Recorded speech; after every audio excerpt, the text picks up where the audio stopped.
The creation. In the beginning God created the heavens and the earth. Now the earth was without shape and empty, and darkness was over the surface of the watery deep. But the Spirit of God was moving over the surface of the water. God said, "Let there be light," and there was light. God saw that the light was good, so God separated the light from the darkness. God called the light day and the darkness night. There was evening, and there was morning. Marking the first day, God said, "Let there be an expanse in the midst of the waters, and let it separate water from water." So God made the expanse, and separated the water under the expanse from the water above it. It was so. God called the expanse sky. There was evening, and there was morning.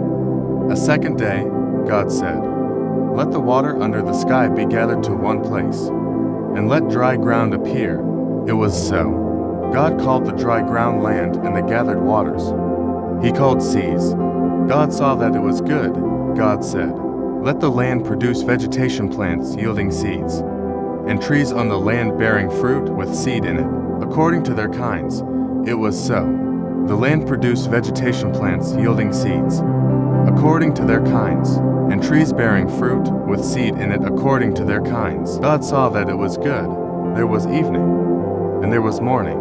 A third day, God said, "Let there be lights in the expanse of the sky to separate the day from the night, and let them be signs to indicate seasons and days and years, and let them serve as lights in the expanse of the sky to give light on the earth."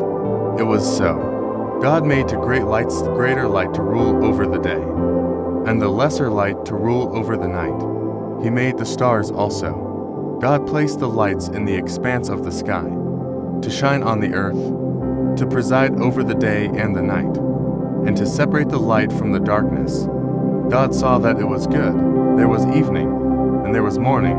A fourth day, God said, "Let the water swarm with swarms of living creatures, and let birds fly above the earth across the expanse of the sky." God created the great sea creatures, and every living and moving thing with which the water swarmed, according to their kinds, and every winged bird according to its kind. God saw that it was good. God blessed them and said, "Be fruitful and multiply and fill the water in the seas, and let the birds multiply on the earth." There was evening, and there was morning.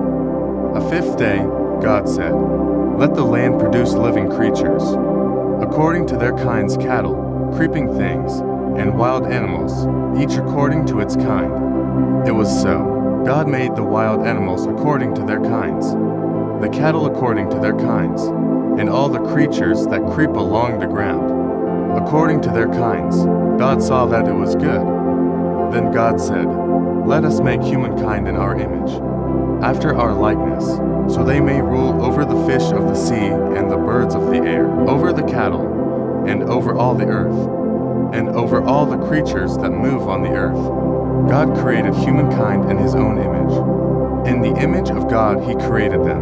Male and female He created them. God blessed them and said to them, "Be fruitful and multiply, fill the earth and subdue it.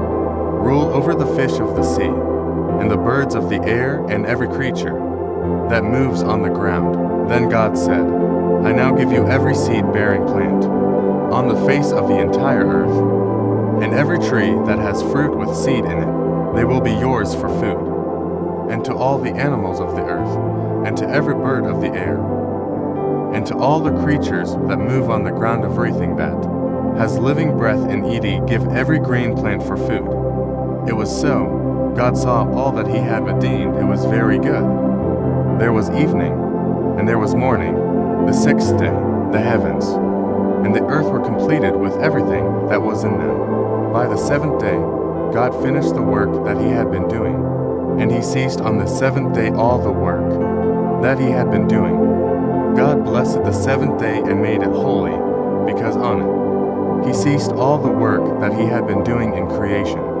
This is the account of the heavens and the earth when they were created, when the Lord God made the earth and heavens.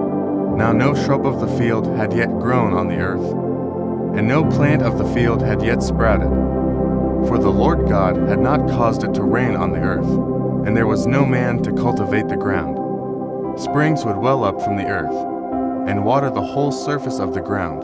The Lord God formed the man from the soil of the ground and breathed into his nostrils the breath of life, and the man became a living being.